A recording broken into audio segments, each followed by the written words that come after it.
Hi, welcome to Building SaaS with Python and Django. My name is Matt Lehman. I'm the streamer for this stream, and we work on a Python web application using Django. It's a project that I have as a side project, and we're going to today work on templates and work on Tailwind CSS, which is a CSS toolkit framework. I don't know what the right word is. In fact, let's go ahead and bring it up just so that we can all see what we're talking about here. It's a way to style a website, basically. And it has a lot of properties that I like that I can describe. It's a really solid toolkit for, I guess they call it a CSS framework. So I'll stick to that lingo. It's a really solid project for using on a website because of some really good attributes that it has. But before we get into that, I will go ahead and let you know some things about this stream and about me. You can follow, I have a link up above to mattlehman.com where you can follow me. You can keep up with articles that I write. I write a lot about Python. I write a lot about Django. I have a mailing list there that if you want to keep up with announcements, that's one way to keep in touch with me. I also have a social media presence on Twitter and GitHub with the same username of MBLehman. So feel free to follow me there. If you have questions and stuff, I'll do my best to answer them as I can. And finally, they have a Patreon account as well. So if you're getting a lot of value out of this, maybe you're catching this online later and this has been useful for you, check out my Patreon. It's at patreon.com/mblehman. And you can support me. Throw a couple bucks my way. That would be greatly appreciated. It helps me stay motivated to work on this stuff. So, with that being said, let's get into it. So I've got this app, and it's the app that we're working on. It's a homeschool tracking application. The idea behind it is to track schedules and activities that need to happen to complete a grade level in homeschool. I have two children, and both of them are in homeschool. They're a second grader and a kindergartner. And this tool is intended for my wife ultimately, so that she can help manage their schedules. So that's the problem space that I'm working in. And this project, as I'm approaching it, is one where I'm taking an approach where I'm doing the absolute minimum to get something useful. If you've watched my past stream, or maybe you've watched me in the past, I used to work on a college admissions app, and that project I shut down a few months ago. And the reason is because it never got any traction, and I was just doing too much stuff. It was too big of a project, and it just wasn't meeting the needs of anybody in particular. It was satisfying to like learn and poke on Django technologies that could be added, but no one was using it. And if you're building a software as a service, which is what the stream is about, you kind of want people to use your service. Otherwise, what's the point? So this one is something that I want to be much more focused on. And so to that end, I need to get a minimal set of styling without a bunch of process to interfere with that. So what I'm going to do with this particular CSS framework is go the cheap way. And let's get to the get started section so you understand what I mean by that. There are multiple methods of using Tailwind. And one of those methods is to do this path of using the npm package manager, that's JavaScript's package manager, to install Tailwind and then go through a process of creating a Tailwind file and running a bunch of tools to generate the file that you need. And while this is optimal for the long-term strategy of creating the minimal Tailwind file that you need, it's not what I want to do to start. I know that I want Tailwind, but I don't really care at the moment if it is the smallest possible CSS bundle. It just doesn't matter that much to me. So what I'm planning to do, and it's probably listed at the bottom because I just don't even want people doing it that much anymore, is to use a content delivery network that has Tailwind just available for download. and I will add that as a CSS file to my templates so that I can just start using it right away. And we need to probably talk about why that even works for Tailwind, why that even makes sense. And that gets into some of Tailwind's design philosophy. So let's go back to the root of the page and talk about it for a second. And I'll leave a note over here so that people know that we're talking about Tailwind today and get an idea of what's going on. What I'm going to say, a CSS framework that we're adding to the project.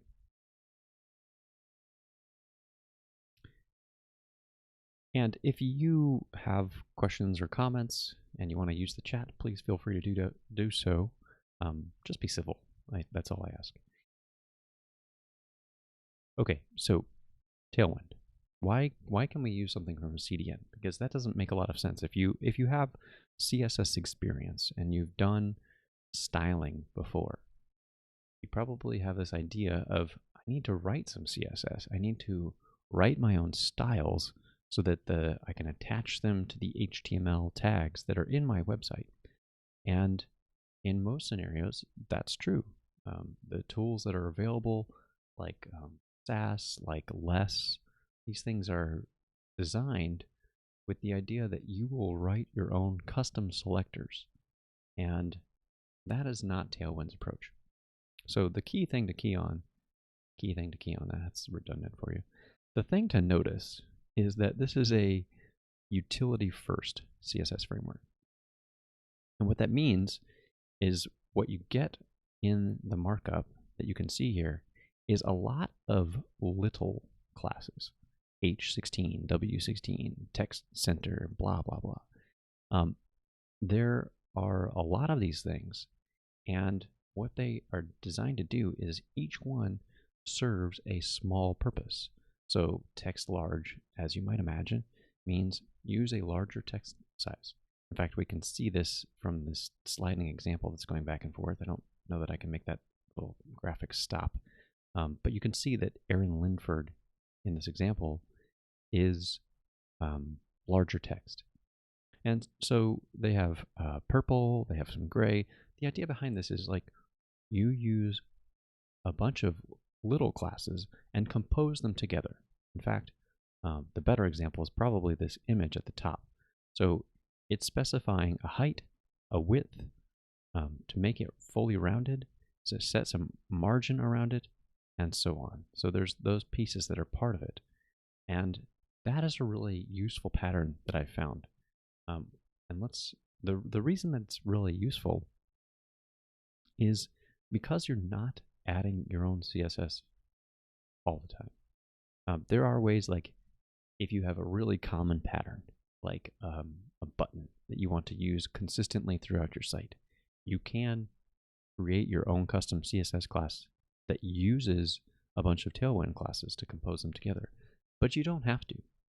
And in fact, because we're using Django, it's possible to make Django templates, or a Django template that is nothing more than a button, a bunch of HTML markup that has all of these little classes that you would want to make that button and make a reusable component. So that's one strategy that we can, and I probably will, apply in the short term.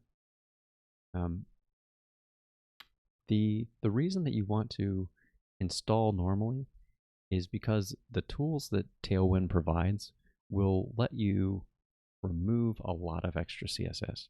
So the downside of this framework and this approach is that it creates a lot of these little classes.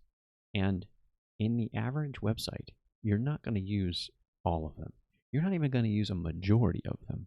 You're going to use a small subset.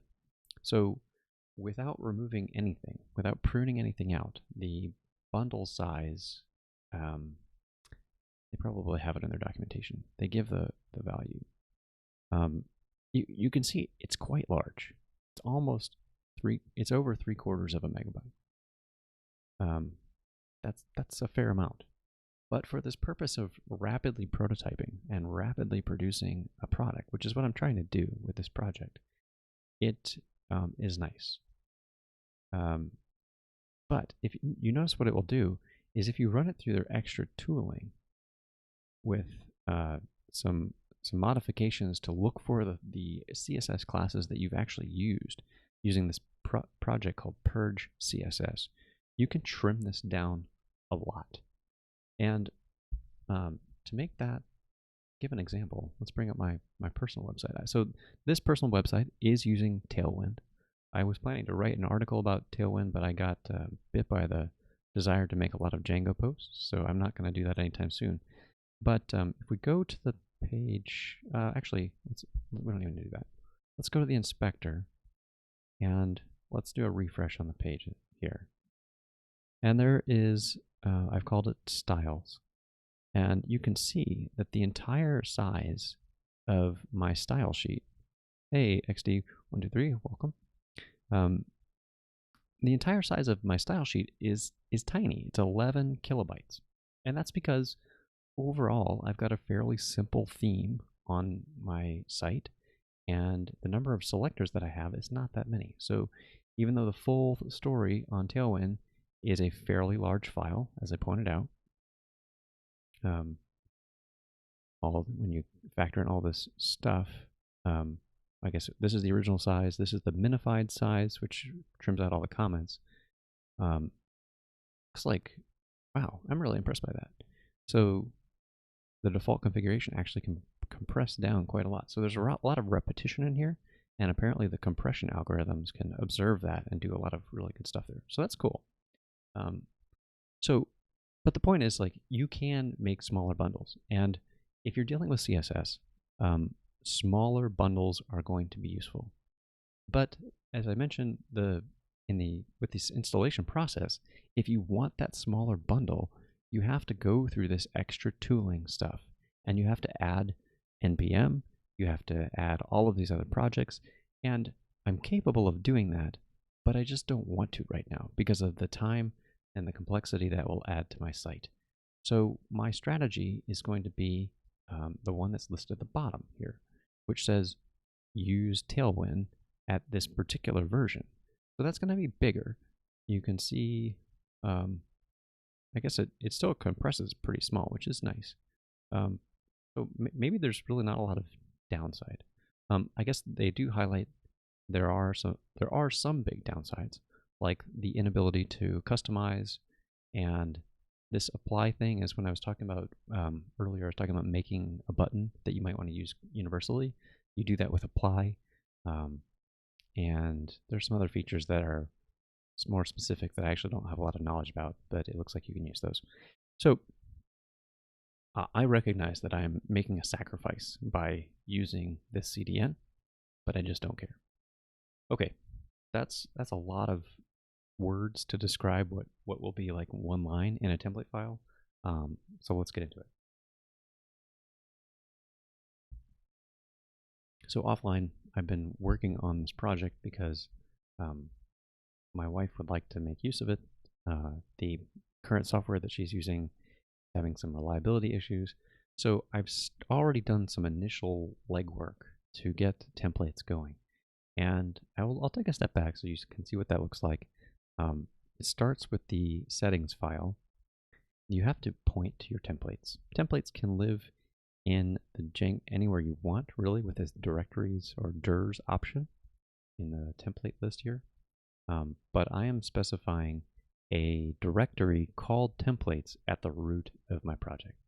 So all of your templates can be spread out.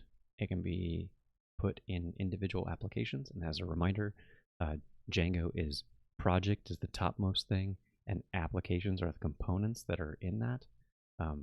So you can put templates in each individual application, or you can say, no, I want all of my templates to be in this one area. Doing what I did here with this directory is that latter approach. And the reason I take that approach is for a single project, I feel like it's a nice way to go, because if I want to look for a template, I know that it's all in a single directory. So if we go over to that file that I just had open, and I look at the directory, so this is I'm using Vim, and I have the ability to browse around through my file system with a plugin that I've got. So I've got defined this base HTML file, and then I've made directories for my different applications that I have. So it kind of makes a tree within this templates directory that it does mirror a little bit what I'm doing with my Python code, but I find that having the separation between Python on one side and template code on another, it just suits me well. So if you don't want to do that, more power to you. You can go with a mode that puts templates in an application directory. I believe there's even a default. I think it looks for a templates directory in the application. So if I wanted, I could go over into the schools area and create that, but I just don't feel that need. Okay, so what have I done so far? I've made this base template. Templates themselves are things that you can make like a parent and have these different block areas like I've got here with this block body, and you can make child templates that will extend from those. And let's look at one of those. Where did it go? So here you can see that this core app template is extending the base template. Congratulations, Drew, on finishing your first project. That's cool.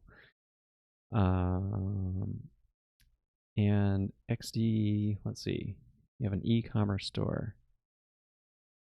And I'm going to put it on AWS.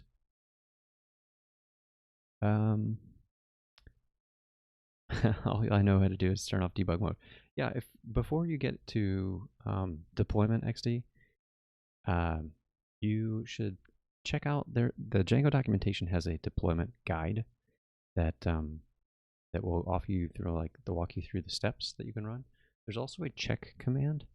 So let's look at this command. It's called check, and it does a bunch of checks that will essentially check your settings to see if you're doing the things that are going to make your site secure or insecure. And the thing that you want to pay attention to specifically is this flag right here, deploy.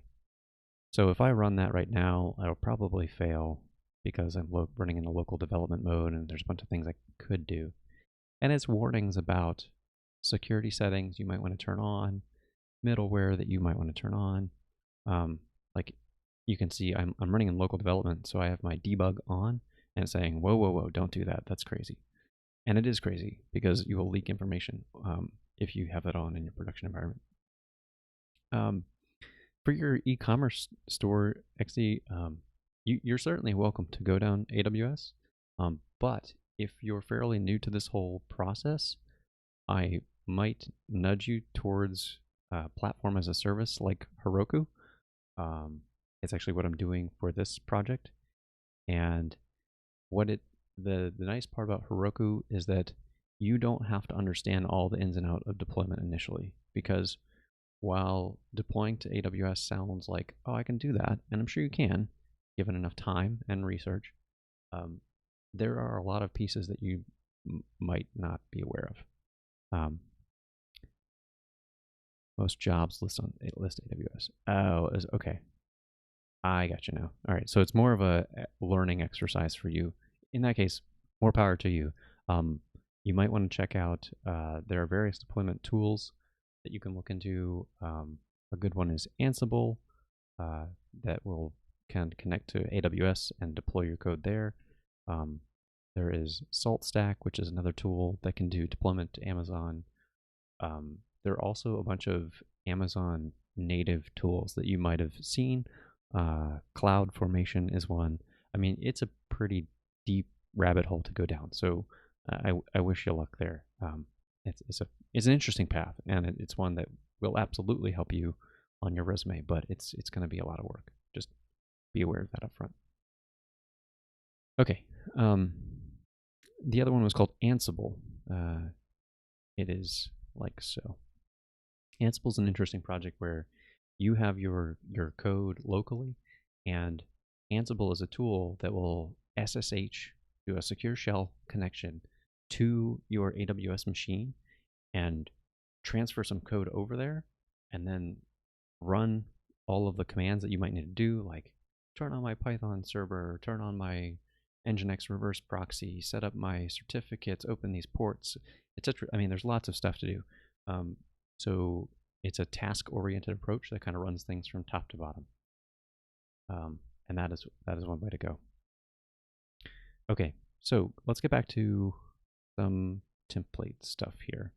We've got this base template, and right now, in fact, I will bring up the site so you can see how utterly boring this thing is, because no effort has been applied to it yet.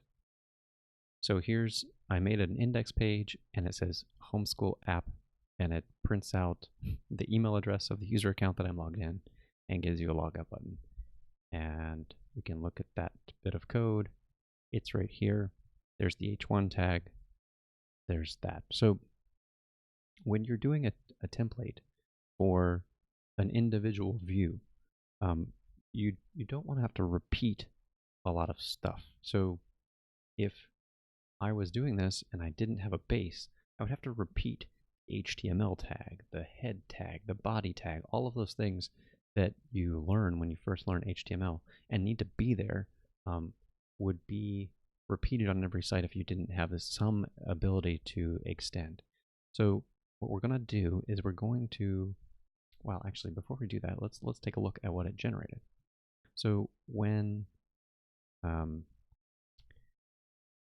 template system renders, it's going to combine everything together. It's going to combine the base template, which is what's here, and the content of the page that I cared about, which is this homeschool app and all this junk that's here for now. It was just placeholder. And then because I'm using the Django Debug toolbar, which is this thing over here on the right side of the screen that I can pop out and inspect stuff, the debug toolbar works by injecting a bunch of extra stuff into your template. So that's what all of this, I don't know, gobbledygook, I don't know what a good name for it is. There's a bunch of extra stuff that gets added here. And it's super useful, but it will make you wonder, like if you were trying to look at your template for the first time and you had debug toolbar, you might wonder, well, you might be able to figure it out quickly, but it's taking advantage of some stuff to add extra stuff to your view, excuse me. So when we are going to update this, we're going to take that line from the Tailwind site on their installation step. This and I guess it's getting from unpackage.com. I don't really know a whole lot about this CDN, but you can see there's a minified version that's there. Looks like it's at version 1.0, which is super. And we will put this in the head tag of the base file. So inside of here, we're going to paste in, for whatever reason, it didn't actually, there we go. And now if we return to this page, and we might actually even notice a change when we hit refresh here. Yeah, okay. So we need to talk about what just happened. There was style before, and we added a CSS framework, and now there's no style. So that's weird, right? And the reason for that, what really happened, is Tailwind is trying to do something. It's called the technique is called a reset, and it was popularized by normalize.css or something like that. I think that's the project. So think about it. If you have Firefox or Chrome or Safari or Edge, all of these 4 major browsers, they all have very slight differences between them, between their default rendered mode. So what a reset does, and what Tailwind is trying to do, is strip it down to like no styles anywhere. And by doing that, it gives all of the browsers a common base to build up from. So that's good for cross-browser support, because I'm working here in Firefox, and I could and probably should do a little bit of testing in Chrome or Safari, but Tailwinds got my back here. It's really trying its best to help me out so that the styles that I apply here are going to look the same everywhere. And they work really hard at this. And I think the author, Adam Wathan, I believe his name is.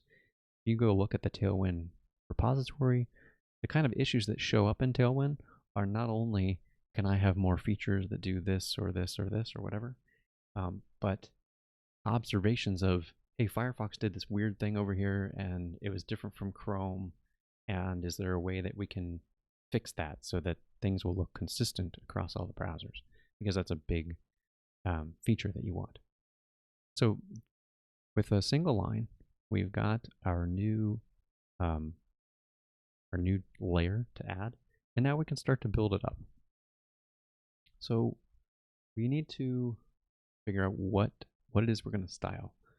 And for the purpose of tonight's stream, I'm going to revisit Django All Off. So if you watched the last stream, you would have seen that I integrated this All Off package. It's a way to add login and user account management stuff very quickly. They do a lot of the templates for you, and they provide a lot of the forms that you need to do, and with very minimal configuration, I would say, it gets the job done.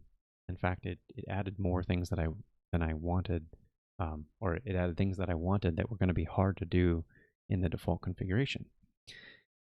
One of the things that it does not do, though, is know anything about the style of my application, and that's totally reasonable. Like, there's not everybody in the world is using Tailwind, so it would be unreasonable to expect them to do so.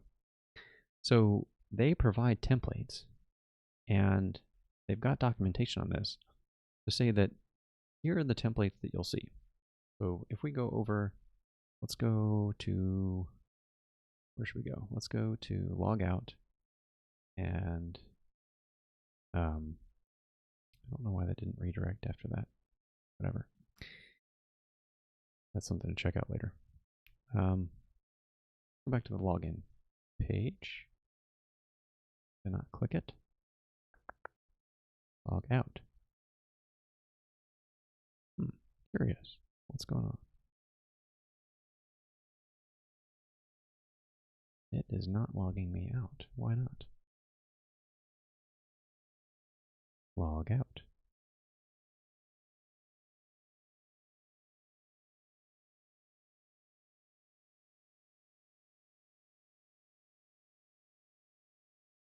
I don't know what's happening there. So it does a log out, and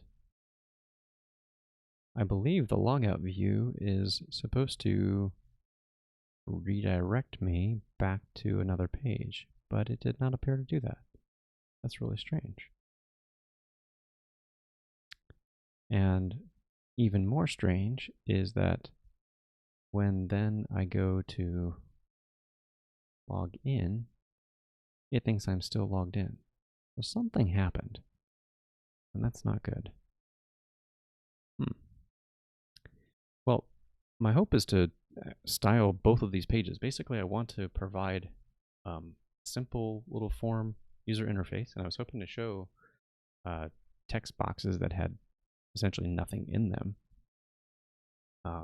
so that we could see what the unstyled view looked like, and then make a simple login page that maybe puts across some kind of bar at the top that will be used for fast access links in the future, and then in the center put some kind of basic form that says email, password, login, and forgot password or something like that. But now we have this little adventure to go on of why the heck did this stop working? Why did this work? So let's dig into it. Fun little twist. And occasionally that happens. That things happen that you wouldn't expect them to, but they do. there. Oh, I wonder if it's the. Well, I don't know. I'm speculating. I should probably talk out loud of what I'm thinking. So this logout button, if we inspect it, it is a link to the accounts/logout view. Okay. And we go over to our project URLs. We can see that everything under accounts/ is, yeah, happens to you a lot. Well, happens to the best of us. I've been doing this for a long time and I still hit these like random bugs. It's like, what? I thought this was working not long ago. So what can we do? We've got this is pulling in all of the all off URLs, and that should include the account logout button, the account logout view, I guess, and that's represented here with this account logout. So when this view renders, it's running through this chunk of code. Sorry for the bad line wrap. Hold on. It's running through this chunk of code and displaying the user email and this logout button. So this logout button, this URL thing right here, translates to accounts/logout. And that logout is a GET request. And what that GET request should be doing, and this is why I don't understand what's going on, it should be clearing the session associated with that user, and which in turn will like clear the cookie that is in the browser. And because the cookie that holds the session, that's this guy right here, this session ID, because that should be gone from the cookies, the next time it goes to a view, that view should basically complain and say, wait a minute, no, if you're not authenticated, you're not allowed to come here. But that's not what was happening. Instead, click logout, but the session ID is still there. Why? I don't know. Okay, how can we debug this? Good question. Let's check it out. So I'm going to start by stashing the Tailwind change. Stash is a Git's method of saying, put this someplace safe for now, and don't keep it, and don't keep it in your current working directory. Because I'm going to probably go back in time a little bit and see if there's a way that we can find where this change was introduced that made that stop working, because that should work. In fact, just to be certain that it wasn't Tailwind, which would be even weirder, let's go back to this page now and come to the app view. Okay, so now we've got this logout button. Styling really shouldn't matter on this. So something happened there, and it went to account logout but did not do the redirect loop. Because what should happen is, like I said, you should get cleared and it should redirect you somewhere. So let's go back in time, shall we?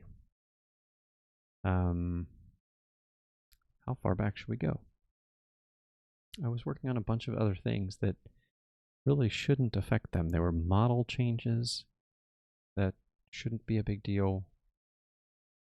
And they're all related to these core models that I added, but that should be totally unrelated. In fact, I'm not even sure I've migrated them. Let's see, show migrations. No, I did. Okay. So I've got these new migrations that were added, but that's just a local development. Okay, so let's go back to the log. And I think I want to rewind to before I had a base template. When I use front end,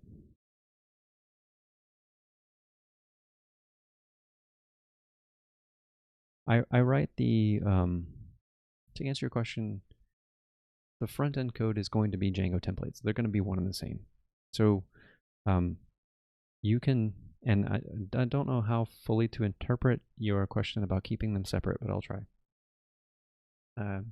So Django's out-of-the-box mode is server-side rendering. So Django gets the request and gives back the full response data, which in our case is full HTML pages. And that's what the views are handling. So they are returning HTML, the browser is reacting to that and choosing to display that. Another way to do this is if you got something like React.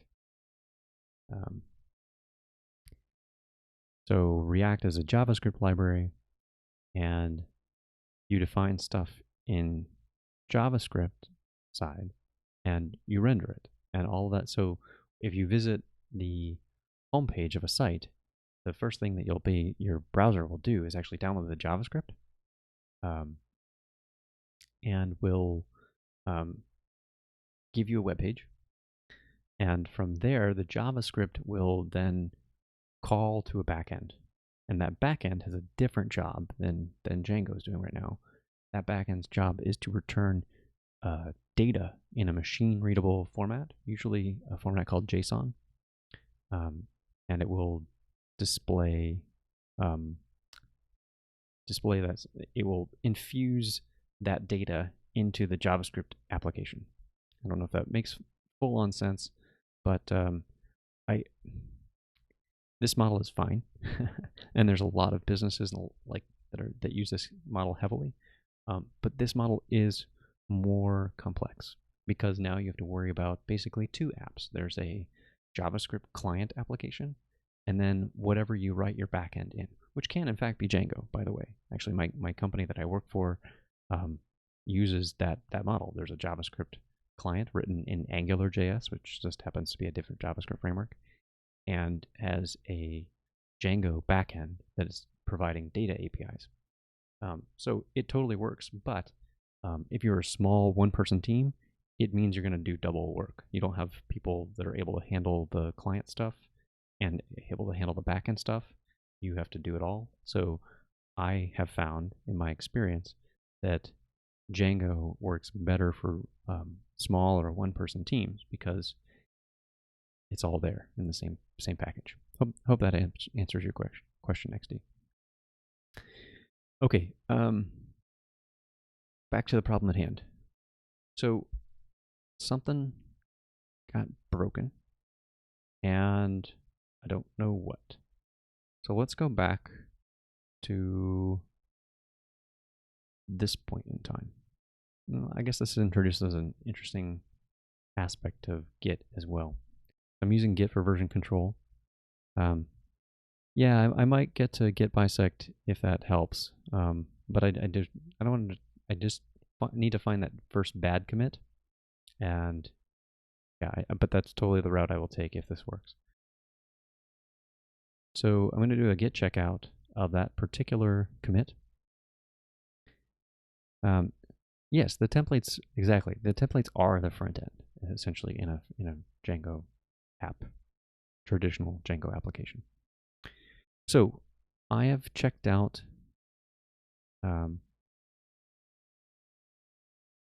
it does mean that a front-end dev, if they're working on a Django team that is using this model of a single system, would have to know how to work with Django templates. I don't find that personally too weird because it's one template system like JSX versus another template system like Django templates. And it doesn't make a whole lot of difference to me, but I can understand how that might be a stumbling block for front-end engineers who are not used to that. So I've gone and done a checkout from this older commit, and see if this even starts up. It should. And we'll see if things work. Let's go back to that app view. I think that's still there. So now we'll log out. Okay, so it's showing a different page. It's still the logout. Aha! I see what happened. I forgot about this page. So I don't know if it's because my Django account here doesn't have a verified email or something, but Django All Off is trying to do this additional "Are you sure?" step. I want to get rid of this thing. I don't. It's like, I don't know. Sometimes I find that pattern useful where, if you've got an important document open and you haven't saved in a while and you hit Command W or hit a close button by accident, and you get that, "Whoa, did you really mean to close this?" That's useful. In this scenario, like if I click the logout button, man, I want to log out. So I don't fully understand why this protection's here. I suspect that if the email address has not been verified, which is the part of Django All Off the scheme, that they're trying to give you this extra protection of like, hey, you didn't verify your email, so we don't really know if that email showed up at the right place. And if you don't verify your email, you can't log back in. I don't know. But I think that's what might be going on. I don't know how I lost this template though, because I don't think I changed that in any part of this process. Maybe I did.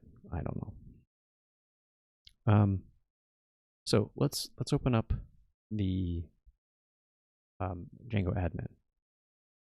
And I renamed my admin to Office. Don't worry about that. I just did it because it's a good security policy to rename your admin from the default of admin to something else. And because mine is a school-related project, admins work in schools, or admins work in offices, so that's why I chose that name. So let's dig into these local user accounts and see what's going on. It's this Matt account that is the one that's logged in right now, but this is the user stuff, and I don't think Django is working, or All Off is working with that part. I think it's really from this email addresses thing. So there's no record for that n@n.com because I created that as a super user from the Django command line. So that's why it doesn't show up here. So let's play with this with a different account altogether. Sign out, and we want to go to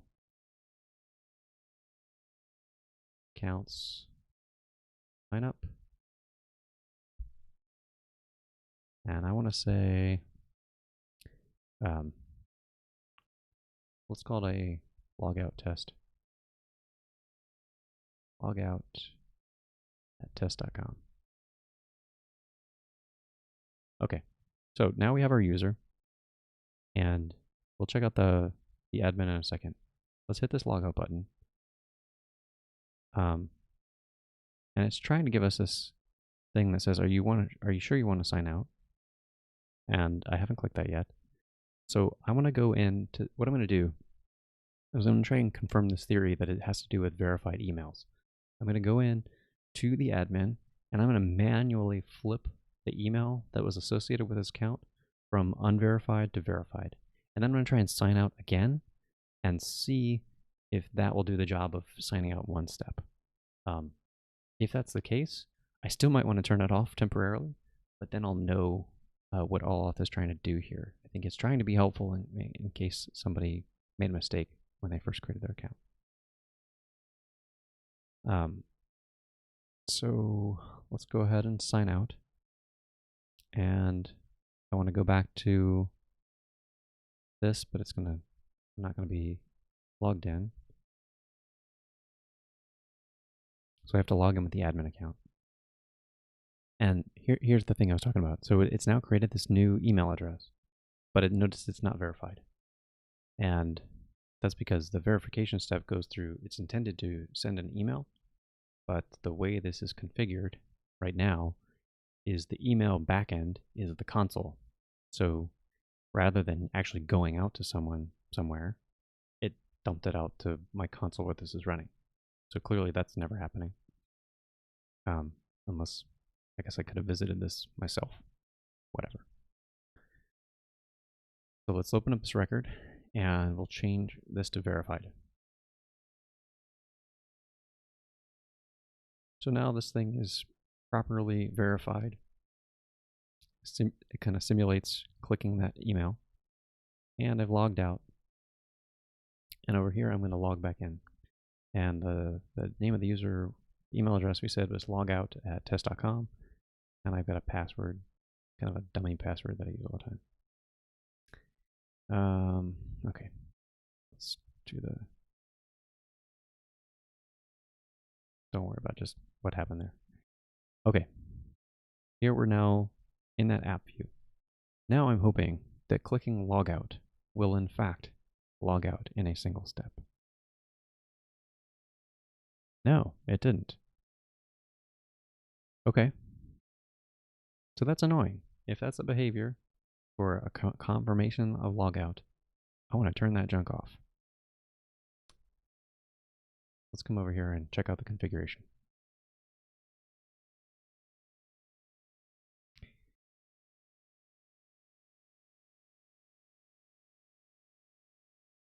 I'm looking for some kind of setting that is about logout. And I've noticed that when I'm doing a stream, it's really hard to focus on this documentation. So I apologize for taking longer than is probably necessary.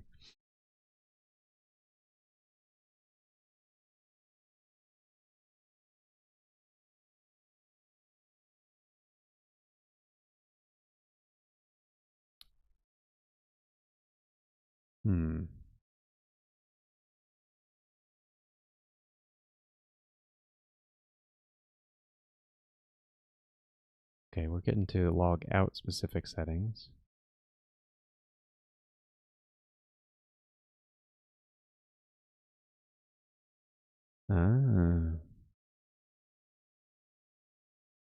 So, I think this might explain things. Account, log out on get. So, when you have a link on a website, that translates to an HTTP GET request. Unless styled very specifically. But in the default kind of simple stuff, if we inspect this thing, this is going to be just a link. And a link in Hypertext Transfer Protocol, that's what HTTP is. It's the format in which two servers, or a browser and a server, talk to each other. A link is a GET request. So what's happening, I believe, is that we're clicking this thing. And because of that setting, it wants us to do a different operation. So this thing, whoops, man, what did I just do? Click logout. And we inspect this area, is now a form, okay? So it's got a CSRF token, which is important security check. But notice that it says method equal post. That's the difference. So one of the other HTTP verbs, one of the ways to communicate with a server, is with a post command. And a post command is it's a way to send data to a server. So I think the reason that they do that is because of that setting that we saw, where this thing is default to false. It's trying to protect us from something. And it's actually trying to protect us from something that I don't understand why. So I have a hole in my knowledge about security here. It's one thing that I'm learning from this. And okay. So I get it. But we'll read up on it anyway. So let's read the Stack Overflow question that they linked to, and let's read about the Logout view documentation. Learning together, huh? So a get should never change server use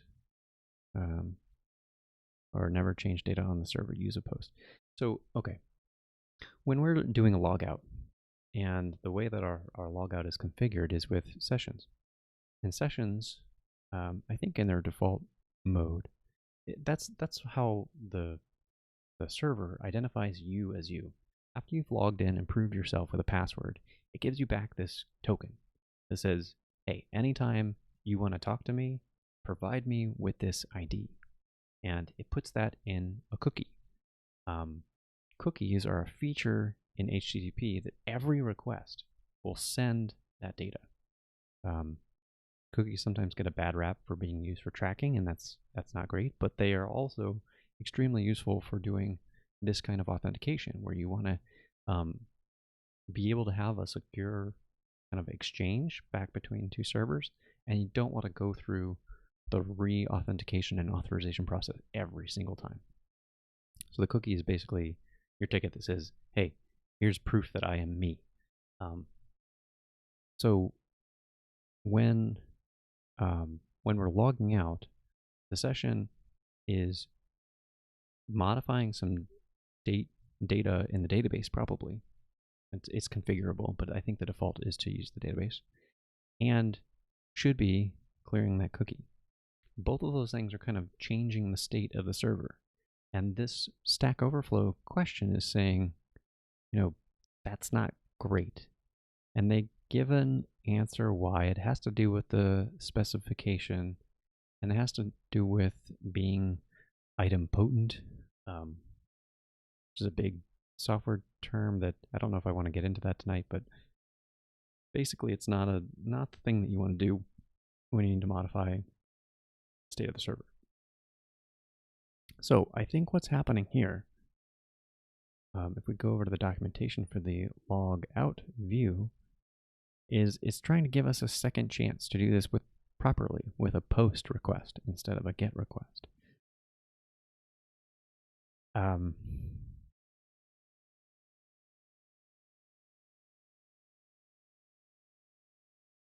Oh, they even give us an example of why this could be bad if we did it with a get request. Aha, okay. That's very interesting.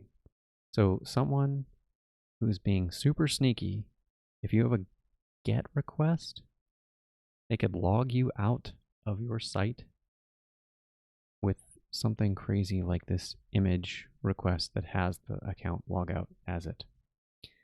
That is really nasty. If that doesn't make sense to you, don't worry about it. Let's see if we can modify this template though to fit the thing that we would actually need to make this work. So instead, we would need a form, and the method, this is the key part, needs to be a post. You don't have to use uppercase, but I've always seen it used historically that way, and although technically both work, I guess I'm a sucker for consistency in life. I don't know. So now what we want to do is we want to change this to be a form, and we're going to change the form needs to end. Let's close it off. And we're going to need a CSRF token. Oh man, this is going to test my knowledge of if that's right or not. But if it's wrong, we'll just keep poking at it. And then we need a button, a submit button.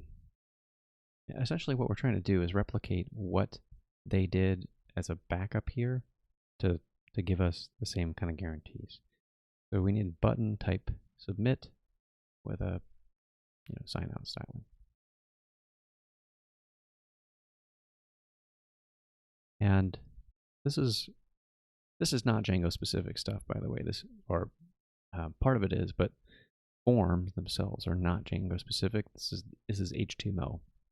This CSRF token thing, that is Django specific. It's a security precaution that, in fact, is actually what prevents that example that they showed in that documentation of somebody logging you out on just by putting a fancy crafted link in their site. Because what this says is when you submit a form, you must also provide this special token that Django is going to render. And that will add an extra security layer, an extra thing that Django can check when checking on the form data. I'm going to get into security on a whole other stream, so kind of take it at face value if it doesn't make sense. Okay, so let's go back to our app thing now. I'm going to reload this. Well, that didn't do what I wanted it to do. Was that on the app? No, it was not. That was on the index. And that index doesn't exist right now because we're in the past. Okay. I think.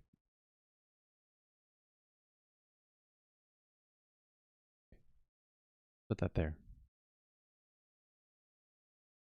Whoops. It's something else. It's must be CSRF underscore token. Let's try that. Okay. So now we've got this sign out button. I don't know why I called it sign out. It's really a logout. And if we inspect it, it's got our all of the stuff, the markup that we just put in there. And it's got the place to go to, the action to post it to. It's got that special hidden token that is useful for the validation. And then it's got the action. So now if we click this thing, it should properly, there we go. Oh, okay. All is right with the world. I was like really freaking out. I'm like, what the heck is going on? So what happened there is the logout was successful. And right now in this current form of the view, you can see up here, it was trying to redirect back to the app view. But that app view in this incarnation of the code is, where are you?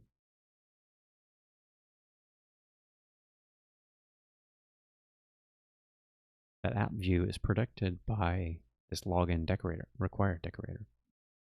And login required, as the name implies, means you must be logged in. So when this code runs, the decorator does that check and says, are you authenticated? And because the answer was no, because we just logged out, it actually is kicking us back to the login page to give us that opportunity to log in. And notice that it has this question mark next. So that is enough to signal that if we do log in at this step, we would then get kicked back to the app. Everything's bouncing around, but it's not ultimately how things would be. So we're in good shape now to return to the future. Do that. So I had some stuff that we don't need, so let's clear that out from the templates directory. And let's go back to the master. Oh, come on. What's it complaining about?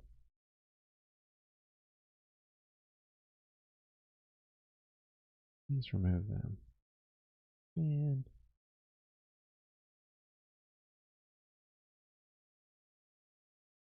Okay. It doesn't like that stuff that we changed earlier. And I don't remember how to clear that out properly.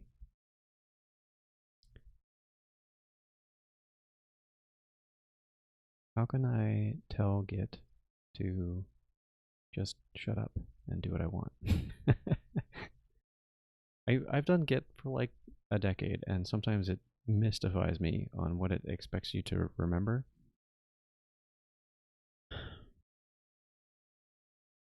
Take me back to the master. Why is it? Okay, I get it. There's a difference there. I don't want that difference, but I don't have any ability to go back to it. So show me what's different, Git. You're going to be such a stickler about it.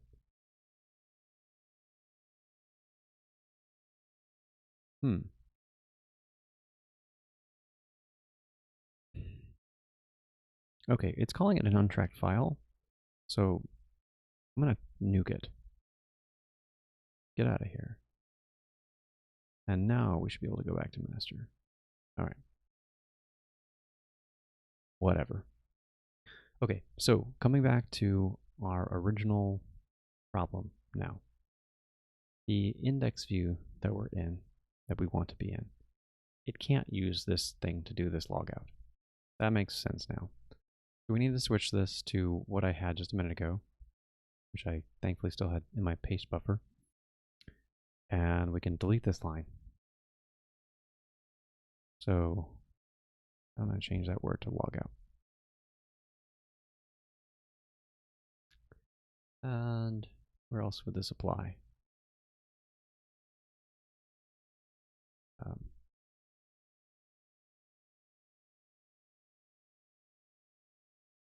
I'm copying some stuff around right now, but that's only because I'm being lazy. So let's now get back to a sane place to work from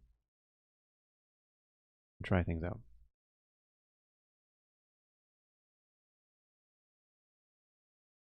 Okay.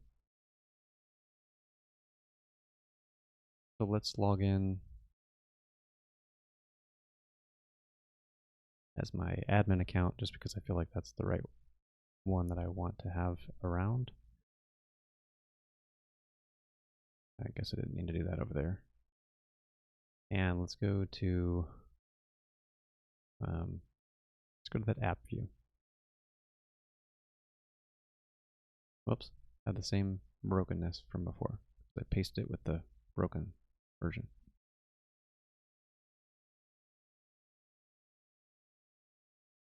Let's correct that in both places.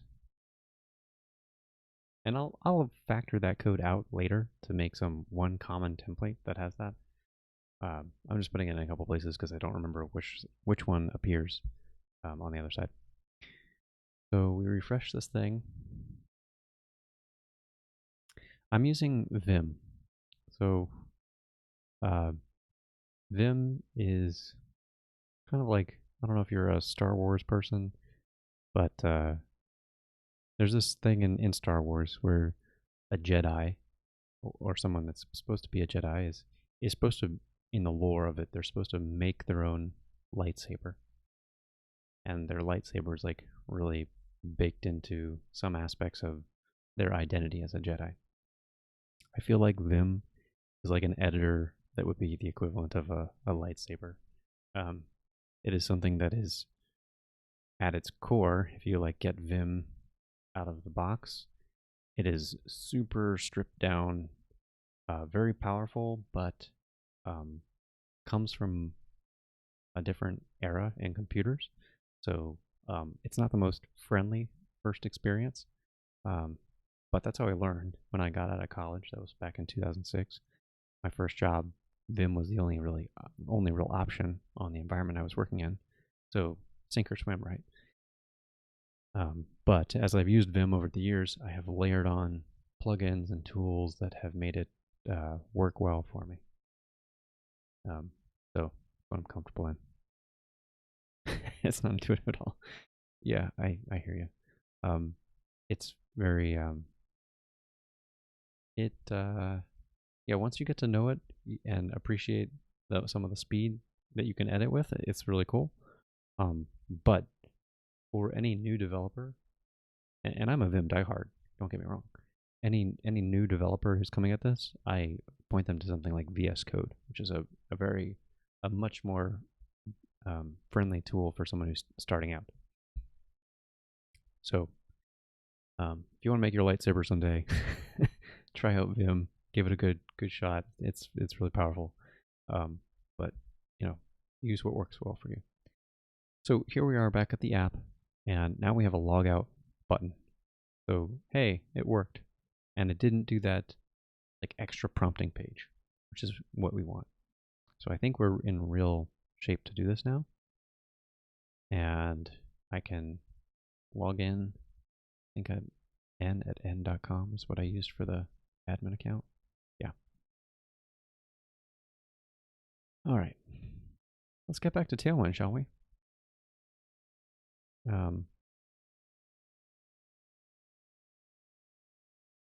So the thing we need to do is bring back our stash. And we do that by doing stash pop. And whoops, it's trying to modify. The only thing I want from that is this guy. So I'm just going to drop that pop.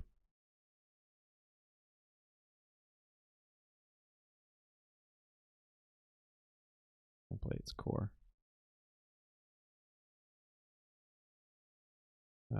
Whoops. Nope.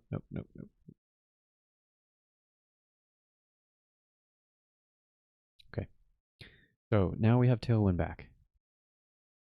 And we can confirm that by looking at this, and the styling should look different after it loads. Very basic. So even the button, that's an interesting observation. Even the button doesn't look like a button anymore. It's really stripped down to just the text. So I spent a lot of time trying to figure out what the heck was going on.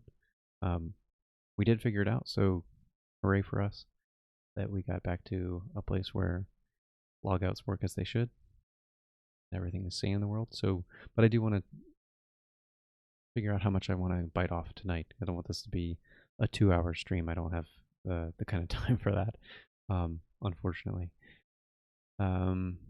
So maybe where we go is add a little bit of stuff to perhaps put the content, like right now it is hard left and rag right if you're in typography speak. And it's all, there's no padding, there's nothing like that. So maybe what we need to start with is like the container that this stuff will live in. So let's look at some of the ways that Tailwind can provide containers.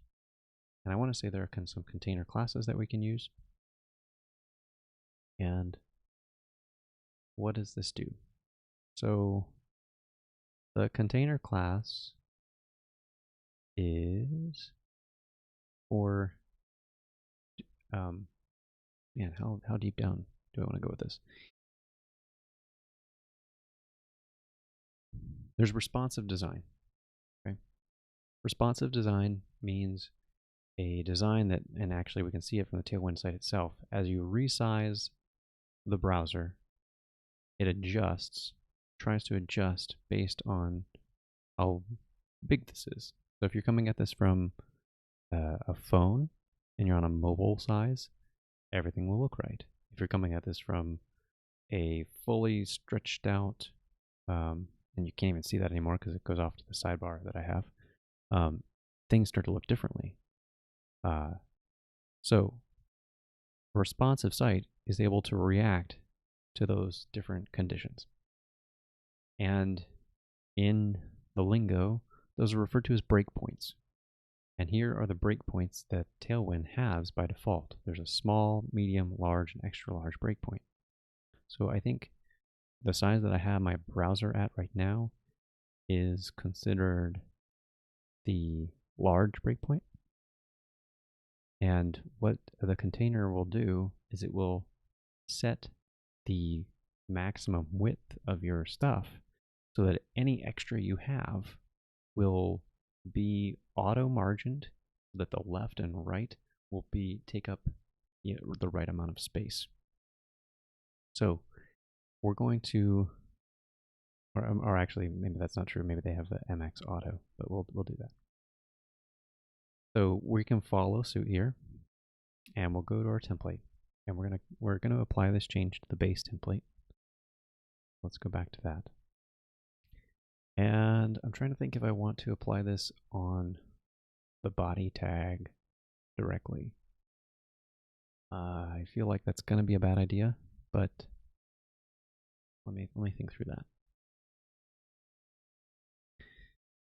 If I apply this to the body tag, yeah, that's not going to work, because what that means is, like, let's say I wanted to do, like on my personal website, for example, I have this bar that spans all the way across the top.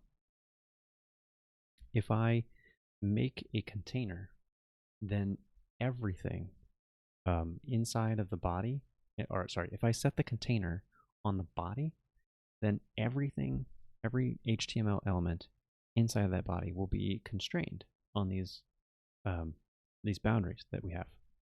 And that's not a constraint that I want for a navigation bar like this or something like that. So I think what I need to do is create a div tag that will serve to be something nested inside of the body. And that way, when I get to adding an extra top bar, I can do that safely. Yeah. So let's go that route. So I want to change this, and I foolishly gave it the name, the block, the name body. That's okay. So we're going to add a class, and the class is going to be container. And I'm going to set mx auto. And I'm not, in this stream, I'm not going to adjust, I'm not going to adjust the block name for now. I might do that offline. It's not very exciting stuff. It's just going to be a rename. So now, oops, missed a closing quote. Now, when we look at things, we refresh. Okay, it didn't look like much, but let's look at what really happened. We just have the content. So here's our container, and you can see that we are in fact at the large size, because the width of the container, can't leave that highlighted. I'm sure there's a way I can, but I don't remember how to. If you look here in the layout box in the dev tools, it shows 1024, which is what Tailwind said it would be for the large breakpoint. If I resize this thing, be something bigger, at some point, I don't know if you can see that. I'm going to bring it in. Do you see how it jumped?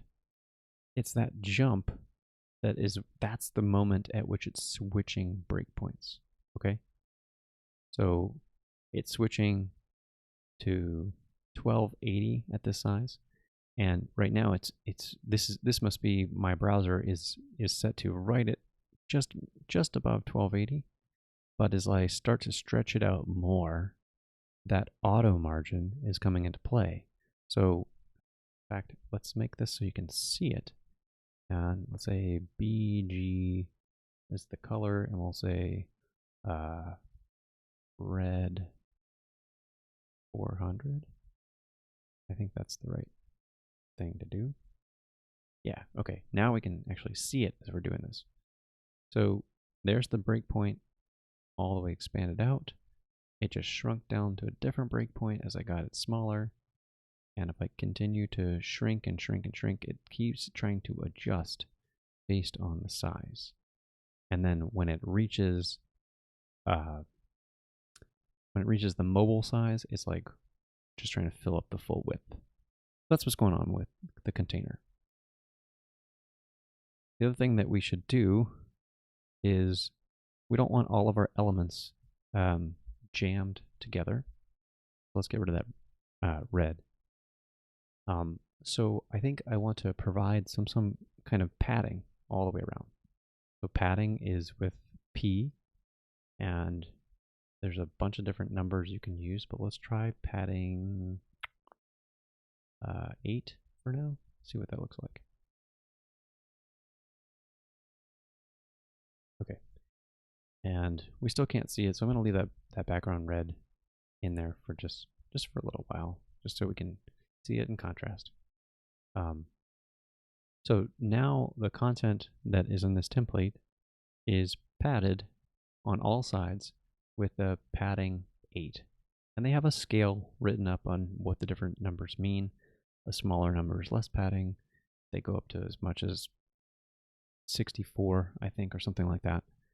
It's a way that we can provide different spacing. And the same thing works with margin. So hopefully what you can see out of this, and this is maybe where I'll leave it for the night, is that Tailwind unlocks this pattern of what I didn't have to do here was modify a CSS file. Instead, all I was doing was modifying an HTML file. That might seem not so useful immediately, but if you think about it, if my flow is add extra tags, the structure of the HTML, and styling in a single place, then I never have to leave the HTML file to do design work. That, in my experience, has been a huge boon for my productivity. It lets me rapidly iterate and copy in little HTML snippets and go from there. The other super cool thing about this is that you can take examples, and I don't know that I'm going to find one really quickly here. Maybe it's in its components, I don't remember.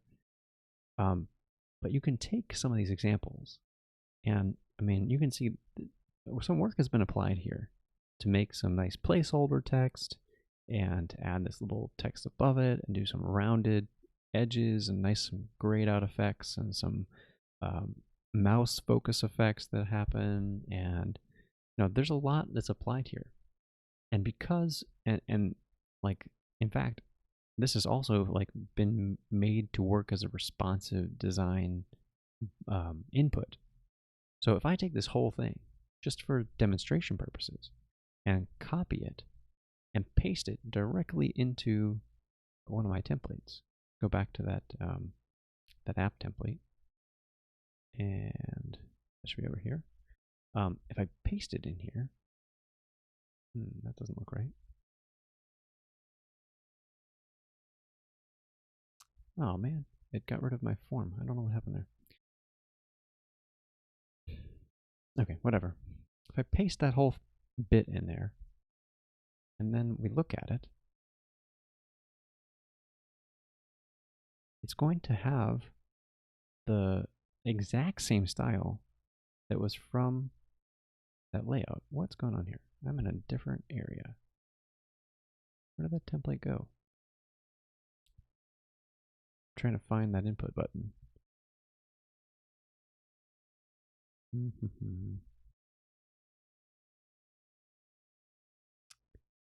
Oh, that's the right place. Oh, I put it in the index. My bad. And that's why we didn't see it. Okay. Take this and put it in the app.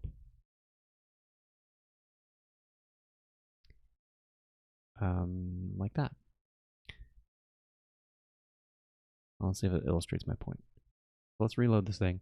Okay, it does. So that exact styling from over on this components page, with all of its same properties of that somebody who is a solid designer put into it, of having same outline, having the nice placeholder text, all of that can be dropped right into my project.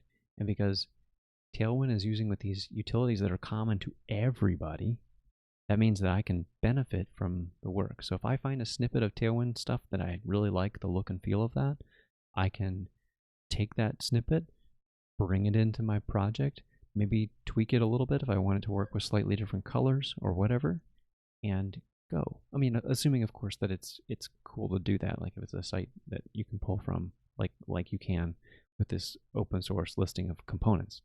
I don't encourage people going out and just like stealing other random people's work. I think they meant for this kind of code to be shared to save you time. So that's going to be useful as we style out the form that we need to do. And I think what I'm going to do next time is we'll take a look at the built-in templates and figure out which pieces we need to overwrite. But essentially, to provide our own styling, we have to go into the same place where the account login and logout templates were defined by Django All Off, which is in this account login path, HTML path, and we have to replace things as necessary. So we need to look at the pieces that the All Off template expects to exist, so that it can drop the form in the right spot, and then it can essentially add our styling or our Chrome around that. But I think I might work up one of them offline and then display it, and then we can work for something intelligent. Because it's been a while, frankly, since I've used Tailwind, so I'm going to need a refresher in my head, and that way I can be a better demonstrator. So that kind of brings us to the end of the stream for tonight. That bug took us for a detour that I didn't expect, but we learned something new about HTML and about posting and about Django All Off settings. So hope you found that useful. I do take this content and post up on YouTube from the stream. So if you want to refer back to something, that'll be available. And then I make show notes and all that goodness out of this as well. So that brings us to the end of the evening, and thank you for watching. If you haven't already followed, please like or follow or do whatever on YouTube or Twitch or wherever you're catching this. Thanks so much for joining in. Take care.